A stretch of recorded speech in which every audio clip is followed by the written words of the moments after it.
Good morning, everyone. So, we are going to get started in just a moment. Thank you for being here, and I'm really glad you're here. So, today I just want to have a short and relaxed conversation, more like a coffee chat than anything else. This isn't anything that is going to be major, but I wanted to talk about my back flower bed and the space has changed over the years. I wanted to walk you through how I go about thinking about a project like this. And, I'm always doing projects for other customers and designing their projects. But today we're going to talk about my own and where we go. So, this backspace is an area that I see from my kitchen window and I see from my back door. And if you watch my videos with the squirrels, you'll see that it's all the way in the back of my yard. And honestly, it hasn't gotten a lot of attention over the past several years. Approximately 15 years ago, I planted this little twig thin oak tree. I remember that my son was working at Best Buy and I was there to pick him up as a teen. Um, Kmart, if you remember that, they had these trees for sale. I was about 5 foot tall, was hanging out the back seat of my car, but wasn't any thicker than my finger. Well, now, many years later, it's about 50 feet tall. I can't wrap my arms around it, but I love this tree. This tree is one that is one of my favorites at this point. The animals love it, the squirrels, the birds, they're going up and down, and it shades a big part of my backyard. So, because I've focused so much on my front flower bed, which is what everybody sees, it's at the corner of a T, my home, and people drive by all the time. And I love making that space beautiful and just full of life and full of color. It has all of the pollinators that come, and if you step outside the door, you can just hear the buzzing and see the bees and butterflies, and it makes me so happy. And I get tons of compliments. On the flip side of that, my backyard has been neglected. Just to be honest, I throw some plants back there that I may have picked up from a job that I have taken plants out of, and I just in my heart can't get rid of. But there's been not a whole lot of design done. Well, that's going to change this year. And I did have plants back there that required full sun. I have an autumn joy sedum. And while the plant is gorgeous and it has pretty pink plumes, flowers during the season, because it doesn't receive any sun, all it does is splay out. And so I always have to tie it up. And I've noticed this for 2 years now. Is it just it's searching for sun and it's in a completely shaded area. So that is something that I need to be moving this year. And there are a couple of plants back there that are just like this, that they need to be moved at this point because they're no longer surviving and thriving in that space. And that's okay because when I initially put these in, they were. They were in the right spot. And now we're going to make some changes. And if you see me looking over here, the squirrels are out in abundance today. So we have been snowed in. A week and a half ago, we had ice. This past weekend, we had almost a foot of snow. Still have snow on the ground, so the squirrels have been very sparse. Today, abundance, and it's catching my eye because gardening for me is bringing in all the wildlife and seeing who can enjoy the garden besides me. So I just want to walk through what I'm thinking about, how the space is going to change this year, and in my mind, where I want this to go. So this oak tree now spans a good 20 plus feet wide, and that is a lot of shade for this area. Now, sitting behind this oak tree is my neighbor's property. They have three large crepe myrtles. So those have grown over the past several years as well because when they put those in, they were small. So we're talking about a lot of shade. So once I stepped back and really looked at this bed, I realized it's not about forcing it to be what I it used to be, but working with what it is now and how I want to make it a blooming space, something that's gorgeous and something that I really enjoy looking at. And that's really what I want to talk through today, how I'm approaching the shade garden when the space has changed and what I'm looking for and to start making decisions on where I'm going with this. So, if you're like me and your garden has changed over time, maybe more shade or more trees, you're not alone, and it's okay to make those changes. It's okay to move plants. Not everything is static. Not everything. You could have had a what I have in the front is what started out as a shade garden is now more sun in certain areas because I've thinned out the tree. And so there's more sun coming in, and I have the opposite effect up there. So, what I'm thinking in this bed, I have a couple of ornamental grasses back there. Um, I also have the sedum, I have an azalea. Again, that azalea is something that I took out of a property years and years ago, and it's thriving there. It's one azalea. It is beautiful when it's blooming, but um, it's not a showstopper. It's not anything I could live without it. I could add to it. Mm, we're working on that. But I have azaleas up front, and I love azaleas. I just it's not something that I'm sure I want in this back bed. And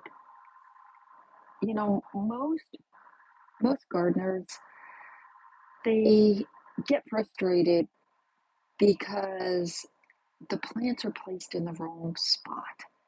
And it's not the plant's fault. It's where it's at now. And that's okay. So, like my autumn joy sedum, absolutely love the plant. I'm going to move it to a spot that receives more sun this year. And that way she can just shine, which she's meant to do. So don't don't beat yourself up if something's not thriving. Look at it and say, should it have been in more sun or is it requiring more shade? Is it getting enough water or getting too much water? Doesn't mean the plant is bad. It just means we have to dig a little further to see what's happening. And we may be able to make it right. Now, I also want to talk about in this area, my yard slopes down. And it's not a huge slope, but it is definitely a natural slope. And over the years, there has been some erosion. But if you go along the perimeter of my fence from the front yard and my neighbor's yard, because they all slope down as well, the water runoff. There's a natural water flow that goes along the perimeter of my fence down out back. And over the years, you know, the one thing I've really learned is the water always tells you where it wants to go. And this area behind the bed, the soil gets wetter when it rains. And so the plants that I put closest to this area need to be okay with extra moisture. And it's not extra moisture all the time, but just sometimes. And that doesn't mean that they're sitting in water, but that they can handle wet conditions when we get heavy rains. Now, as you move further away, the soil drains faster and I have more flexibility to choose what I want to go in there. And that is something that's very intentional because I don't want to put something like a lavender that doesn't want a lot of water to be close to where that water is draining. Daffodils would do great. And daffodils still bloom just fine in shade, under my experience. Um, so there are a lot of wet plants that I can put back there, or plants that don't mind soggy feet from time to time. And so this is something that I definitely have to think about as I'm redesigning this flower bed.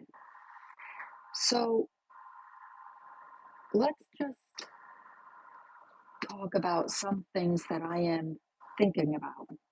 And my goal for the back flower beds is a lot of purple with some red tied in and yellow, white, but along those lines. I also love the sage color as well as the chartreuse color. So chartreuse is one of my favorite colors in the landscape. Um, Something like the Japanese forest grass or Hakinakloa. And that really stands out, or even an Everillo sedge. Those are really bright colors that I can see from the distance of my windows all the way down back. Now, to give you an idea, from my house all the way down back, it's about 87 feet. So that distance, I want to be able to see it. Um, I may change out my fountain grasses. They've only been in for about a year. I may leave it another season to see if they do a little bit better, but they're not they're not thriving like I would like them to. A couple of other plants that I am thinking about, maybe some foamy bells or some foam flower. I also am thinking of a couple of ferns. Now, the thing about ferns is to know which ones to get because I don't want a forest full of ferns. So I want more of a clumping fern, which isn't going to keep spreading and take over the whole bed. Um, all of my beds, what I like myself, as well as what I put in for my customers, are low maintenance flower beds. And this is because who has time? When I'm in my garden, I want to enjoy my garden. Yes, I may be weeding or putting in another plant or something along those lines, but I don't want to have to spend a whole day in there. And so another plant that I'm looking at are the sweet spires. Um, I absolutely love these little plants. They only get about 2 to 3 feet tall and wide. Most beautiful blooms on them, and they attract many pollinators, as well as just the shape of them is gorgeous. And I may put in a couple of big leaf hydrangeas. I love hydrangeas. I love the structure of them. To go right in the middle of that flower bed and to plant around it will add quite a bit of structure. So if I had the fountain grasses in the back and then the hydrangeas along the front, and then put some smaller plants in front of that, maybe the foam flower or some brunera or the Japanese for sorry, Japanese forest grass. all of those are plants that I can put in. Yes, I do have a few hostas, but in my front flower bed, my tree is a lot of hostas. I don't mind a few. It's not what I want back here. So I'm looking for plants that for the back row that can handle wet feet once in a while. Plants that have height to bring in front of that water and provide a nice big wow factor. Something that's going to be just gorgeous. And then some smaller plants in front of that. And, so I want color. I want something that's going to work with the pollinators because all of my flower beds are made for the pollinators, as well as a full cottagey feel. I want that bed to just feel nice and comforted, like wrapping a blanket around. It's all nice, all cohesive, and just just beautiful and pops of color rather than the sparse, the trying to fight for light. So what I'm thinking now is we need some color, we need some structure, and I also love leaves. So if you think about the fern leaf, the brunera that is more dappled, um, the white on the sweet spire, the little flowers. Then if you have the hydrangeas with the big balls, like all of those bring it all together. And it's not only about the color of the flowers, which I absolutely love, but it's also about bringing together other structures. Uh, I also love lambs here because if you've never felt a lambs here plant, it's one of the most precious plants in the fact that it's so soft and the silvery gray, again, another element. So this is what I'm really thinking about and how I go about when I'm designing a flower bed. What what do I need to look at first? How much light does this area receive? And how can I make it work? Do I want just structured? I need some evergreens so that it works year round as well as color and it all flows together. We don't want something that's going to take over. We don't want something that is going to be so much work that you're going to regret doing it. So I'm going to end here, but I really appreciate you being here today and letting me talk about this space, giving me a little more thought on what I'm doing back here, but also how I'm thinking about it and how you may think about your own garden. It's not just about popping plants in, it's about giving them what they need, giving them what they deserve so that we can give them the best space to thrive.